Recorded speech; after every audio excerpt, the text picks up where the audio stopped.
जय हिंद बच्चों। इस समय आप लोग महामना इंस्टीट्यूट के यूट्यूब चैनल से जुड़े हुए हैं और इस चैनल में मैं आपका स्वागत करता हूं। आज हम लोग क्लास 11th भौतिक विज्ञान हिंदी माध्यम के फर्स्ट चैप्टर नहीं बल्कि ये सेकंड चैप्टर है। सेकंड चैप्टर मात्रक एवं मापन के आंकिक प्रश्नों को हम लोग देख रहे हैं, जो कि एनसीईआरटी के प्रश्न हैं। और एनसीईआरटी प्रश्नों में आज हम लोग प्रश्न नंबर 9 देखने जा रहे हैं। तो चलिए देखा जाए क्वेश्चन नंबर 9 क्या दिया हुआ है। किसी मकान का फोटोग्राफ 35 मिलीमीटर स्लाइड है। तो किसी मकान का फोटोग्राफ 35 मिलीमीटर स्लाइड पर 1.75 सेंटीमीटर स्क्वायर क्षेत्र घेरता है। इसका मतलब ये हुआ कि ये वस्तु का क्षेत्रफल है। वस्तु के क्षेत्रफल को हम ए से प्रदर्शित करेंगे और ये आपको दिया हुआ है 1.75 सेंटीमीटर स्क्वायर दिया हुआ है। स्लाइड को किसी स्क्रीन का मतलब पर्दा होता है, तो स्लाइड को किसी स्क्रीन पर प्रक्षेपित किया जाता है और स्क्रीन पर मकान का क्षेत्रफल। अब देखिए, स्क्रीन माने पर्दा और पर्दे पर जो बनता है वो प्रतिबिंब होता है। इसका मतलब कि आपको प्रतिबिंब का क्षेत्रफल दिया हुआ है और प्रतिबिंब के क्षेत्रफल को हम a' से प्रदर्शित करते हैं और a' का जो मान आपको दिया हुआ है यह 1.55 मीटर स्क्वायर दिया हुआ है। याद रखे रहिएगा, पहले यहाँ पर सेंटीमीटर स्क्वायर में दिया हुआ है और यानी ये वस्तु के प्रतिबिंब का क्षेत्रफल सेंटीमीटर स्क्वायर में दिया हुआ है और वस्तु का जो क्षेत्रफल, ऐसे कह लीजिए कि वस्तु का क्षेत्रफल सेंटीमीटर स्क्वायर में दिया हुआ है और प्रतिबिंब का क्षेत्रफल मीटर स्क्वायर में दिया है। तो मीटर स्क्वायर को भी सेंटीमीटर में हम कन्वर्ट कर दें, 1 यूनिट में हो जाएगा, तो सॉल्व करना बहुत इजी हो जाएगा। तो 1 मीटर बराबर होता है 100 सेंटीमीटर। 100 सेंटीमीटर का मतलब 10 का पावर 2 मीटर और स्क्वायर कर देंगे तो 10 का पावर 4 मीटर हो जाएगा। तो इस प्रकार ये हो गया 1.55 इंटू 10 का पावर 4 सेंटीमीटर स्क्वायर। तो आपसे प्रक्षेपित पर्दा व्यवस्था का रेखीय आवर्धन पूछ रहा है। देखिए, रेखीय आवर्धन को हम स्मॉल m से प्रदर्शित करते हैं और एक क्षेत्रीय आवर्धन होता है। तो रेखीय आवर्धन को, ये रेखीय आवर्धन है, तो रेखीय आवर्धन को हम स्मॉल m से प्रदर्शित करते हैं और दूसरा क्षेत्रीय आवर्धन होता है। क्षेत्रीय आवर्धन को हम कैपिटल M से प्रदर्शित करते हैं। तो अब इनमें क्या संबंध होता है ये समझ लीजिए। तो रेखीय आवर्धन, देखिए, रेखीय आवर्धन बराबर होता है अंडर रूट क्षेत्रीय आवर्धन। ये हो जाता है आपका अंडर रूट क्षेत्रीय आवर्धन। ये फार्मूला है, इस फार्मूले को आप अच्छी तरह से ध्यान में रखे रहेंगे। तो अब देखें, तो रेखीय आवर्धन के लिए हमें क्षेत्रीय आवर्धन ज्ञात होना जरूरी है, लेकिन क्षेत्रीय आवर्धन हमें ज्ञात नहीं है। तो क्षेत्रीय आवर्धन स्मॉल m इजकल टू प्रतिबिंब का आकार बटा प्रतिबिंब का क्षेत्रफल बटा में वस्तु का क्षेत्रफल होता है। तो देखिए यहाँ से क्षेत्रीय आवर्धन हम ज्ञात कर रहे हैं, ये हो जाएगा m is equal to a dash की वैल्यू 1.55 इंटू 10 का पावर 4 दिया हुआ है, और ये है ये जो है a की वैल्यू आपको दिया गया है 1.75 सेंटीमीटर स्क्वायर। अब हम इसको सॉल्व करेंगे। देखिए इसको सॉल्व करने के लिए हम करते क्या हैं कि सबसे पहले तो ऊपर नीचे हम 100 से गुणा कर दें, 100 से मल्टीप्लाई कर दें, तो ऊपर हो गया 155 और नीचे हो जाएगा 175 इंटू 10 का पावर 4। हम चाहें तो इसको 5 से कट कर सकते हैं, तो 5 से कट करें तो ये हो जाएगा 31 और 5 से इसको कट कीजिए तो ये हो गया 5 5 25 हो गया, और फिर जो है फिर 5 5 25 हो जाएगा, यानी m इजकल टू 31/55 और 10 का पावर 4 है, तो 10 के पावर 4 को हम 100 इंटू 100 कर दे रहे हैं। फिर इसको 5 से कट किया जाए तो 5 से कट करेंगे तो ये 11 हो जाएगा, और 5 से इसको कट करेंगे तो 20 हो जाएगा। फिर आगे देखते हैं क्या मिल रहा है। m इजकल टू देखें, अगर हम यहाँ मल्टीप्लाई कर देते हैं, या चलिए 2 से मल्टीप्लाई कर देते हैं तो ये हो जाएगा 62/11, और ज़रा देखिए 2 से यहाँ मल्टीप्लाई कर दिए हैं तो ये 62/11 हो गया, और यहाँ पर बच गया आपका 1000।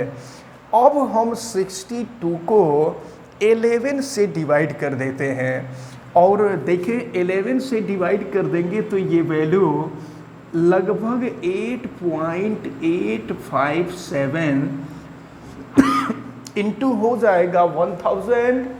और फिर देखें, हाँ देखें यहाँ थोड़ा सा फॉल्ट हो गया था, 5 से इसको अगर हम कट करते हैं तो ये हो गया 3, और फिर ये हो जाएगा आपका 5 5 25, तो ये हो गया। तो m इजकल टू हो जाएगा 31/35, और ये 10 का पावर 4 यानी 100 इंटू 100, तो ये 100 इंटू 100 हो गया। अब इसको हम 5 से कट करते हैं तो 5 से कट करेंगे तो 7 हो जाएगा, ये 20 हो जाएगा। अब हम यहाँ मल्टीप्लाई कर देते हैं, 2 का मल्टीप्लाई करते हैं तो 62 हो जाएगा, और 3 0 हो जाएगा, और बल्कि 3 चलिए और 7, तो 7 से आप डिवाइड कर दीजिए तो ये वैल्यू जो है 8857 के आसपास आएगा। तो ये निकला है हमें क्षेत्रीय आवर्धन, लेकिन हमें रेखीय आवर्धन ज्ञात करना है। तो रेखीय आवर्धन को हम कैपिटल M से प्रदर्शित करते हैं, और ये बराबर √ क्षेत्रीय आवर्धन, ये हो गया 8857। तो अब हम 8857 का वर्गमूल निकालें तो ये जो है लगभग 94.1 होता है। तो प्रश्न में आपसे यही पूछा जा रहा था, देखिए प्रश्न में आपसे पूछा जा रहा था रेखीय आवर्धन। देखिए अभी भी यहाँ भी हम थोड़ी सी गड़बड़ी किए हैं, इसको सुधार लिया जाए, क्योंकि क्षेत्रीय आवर्धन को हम कैपिटल M से रिप्रेजेंट करते हैं, ये कैपिटल M से रिप्रेजेंट करते हैं, और हमसे पूछा गया है रेखीय आवर्धन, तो रेखीय आवर्धन को स्मॉल m से रिप्रेजेंट करते हैं। ये रेखीय आवर्धन हमको 94.1 मिला, और चूंकि आवर्धन अनुपात होता है इसलिए इसका कोई मात्रक नहीं होता है। तो ये हम लोगों का क्वेश्चन नंबर 9 का आंसर रहा।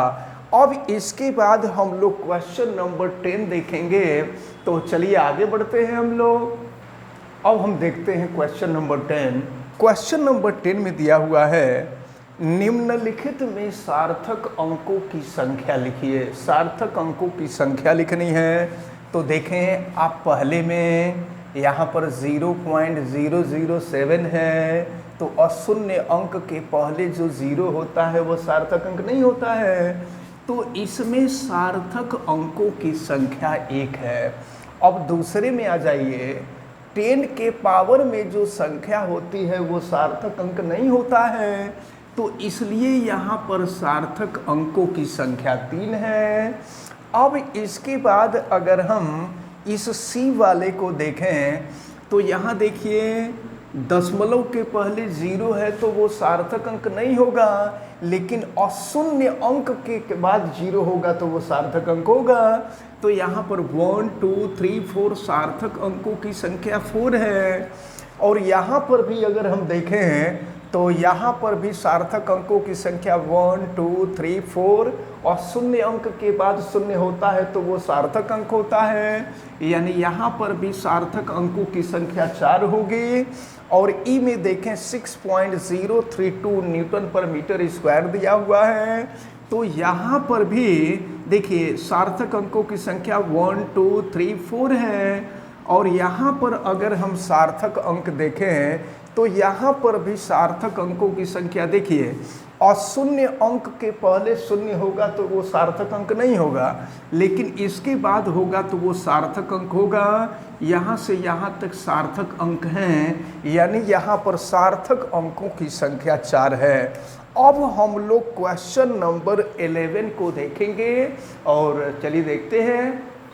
देखिए क्वेश्चन नंबर 11 दिया हुआ है, धातु की किसी आयताकार शीट है, तो याद रखे रहिएगा आयताकार शीट का जो आकार होगा वो घनाभ के आकार का होगा, क्यूबॉइड के आकार का होगा।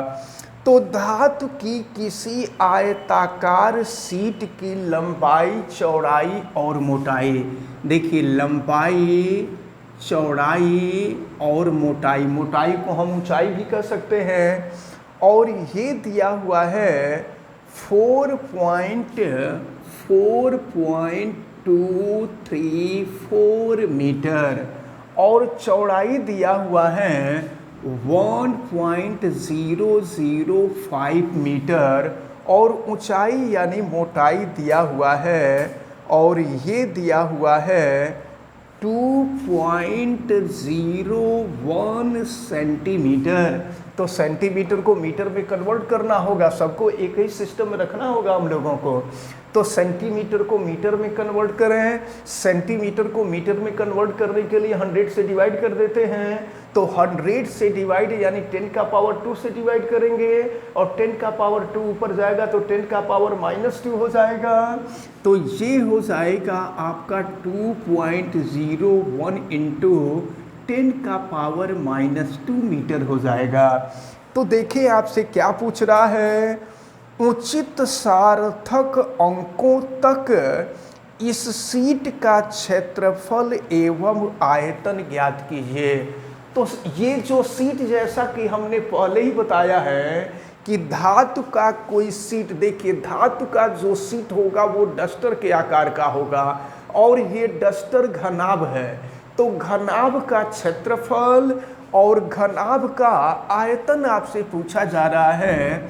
तो अगर क्षेत्रफल A निकालते हैं तो फार्मूला होता है 2 इंटू LB प्लस होता है BH और प्लस होता है HL, यानी लंबाई गुणे चौड़ाई धन चौड़ाई गुणे ऊंचाई धन ऊंचाई गुणे लंबाई। अब हम लोग इसको सॉल्व कर लेंगे और सॉल्व करके देखते हैं कि इसकी वैल्यू क्या आती है।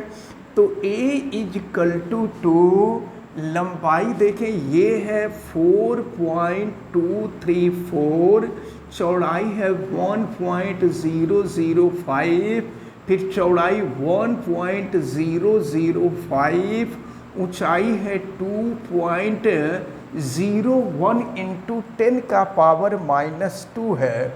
तो इसको तो हम ऐसे भी लिख सकते हैं, देखिए 10 का पावर -2 करेंगे तो 0.02 कर देंगे, और फिर ये हो जाएगा 0.1, इतना मीटर हो जाएगा।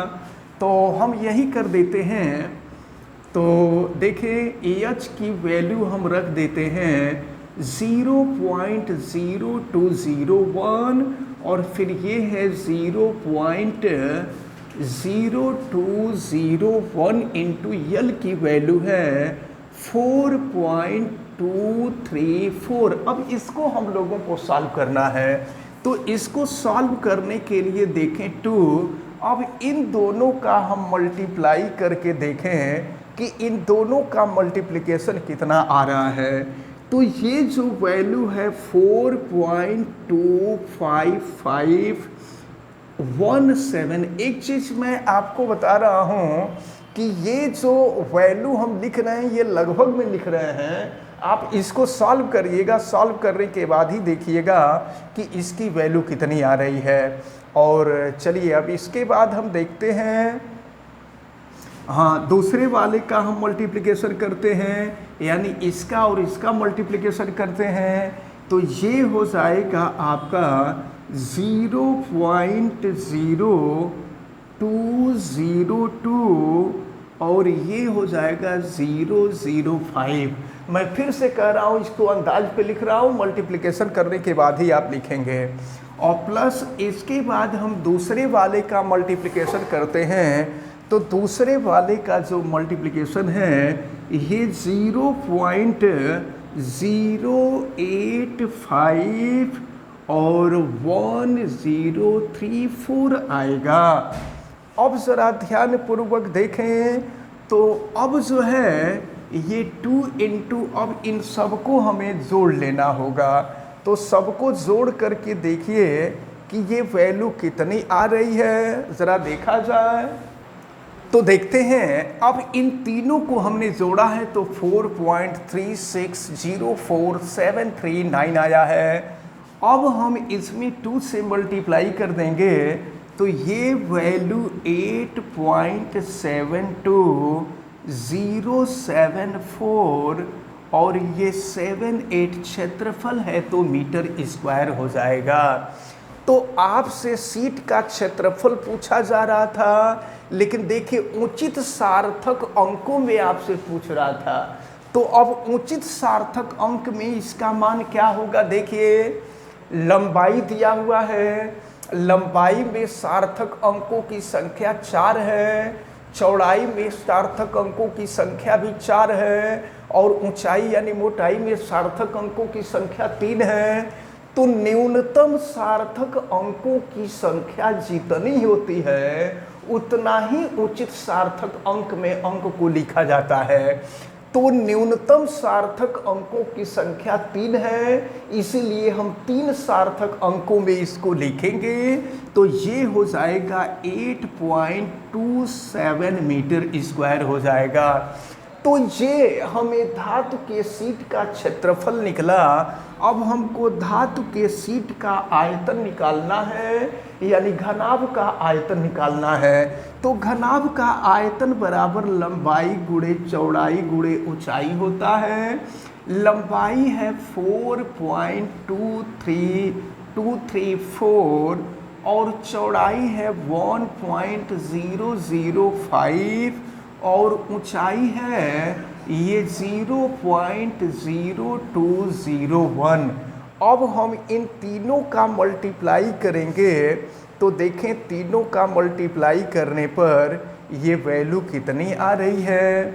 तो ये वैल्यू हमको मिलेगी 0.0855 और ये हो जाएगा 289। जब तीनों का मल्टीप्लाई करेंगे तो लगभग ये मान आएगा। लेकिन आपको पता है कि विज्ञान की भाषा में दशमलव के पहले एक अंक रखा जाता है। तो दशमलव के पहले एक अंक रखने के लिए देखिए दशमलव को यहाँ लाना होगा और यहाँ लाने के लिए 100 से गुणा और 100 से भाग देना होगा।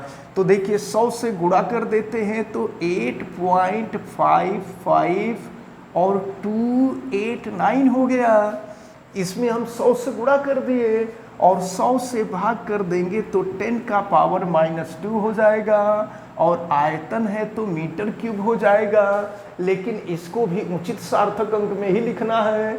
तो उचित सार्थक अंक में लिखने के लिए हमने कहा है कि तीनों लंबाई, चौड़ाई और मोटाई तीनों में जो न्यूनतम सार्थक अंकों की संख्या होती है उतने ही अंकों में हम आंसर लिखते हैं। तो अब हम 3 अंकों में लिखेंगे क्योंकि न्यूनतम सार्थक अंकों की संख्या इसमें 3 है। तो ये हो जाएगा 8.55 और ये हो जाएगा आपका मीटर क्यूब। तो इस प्रकार क्वेश्चन नंबर 9, क्वेश्चन नंबर 10 और क्वेश्चन नंबर 11 सॉल्व हुए। हमें उम्मीद है कि अभी हम आपको जितना भी बताए हैं ये सब आपको बहुत अच्छी तरह से समझ में आया होगा। आप वीडियो को लाइक ज़रूर कीजिएगा और अगर चैनल पे नए हैं तो चैनल को आप सब्सक्राइब भी कीजिएगा। और चैनल सब्सक्राइब करने के लिए यूट्यूब पे महामना इंस्टीट्यूट सर्च कीजिए और रेड कलर के सब्सक्राइब वाले बटन को क्लिक कर दीजिए, महामना इंस्टीट्यूट सब्सक्राइब हो जाएगा। और अगर किसी प्रकार की कोई दिक्कत समझ में आती है तो आप हमें कमेंट करके बतावें। वीडियो को मैक्सिमम स्टूडेंट तक शेयर करें ताकि मैक्सिमम स्टूडेंट इसका बेनिफिट अच्छी तरह से ले सके। और बेल आइकन को भी आप प्रेस करें ताकि प्रतिदिन पढ़ने वाले वीडियो की सूचना आप तक पहुंचती रहे। आप सभी लोगों का बहुत बहुत धन्यवाद। जय हिंद।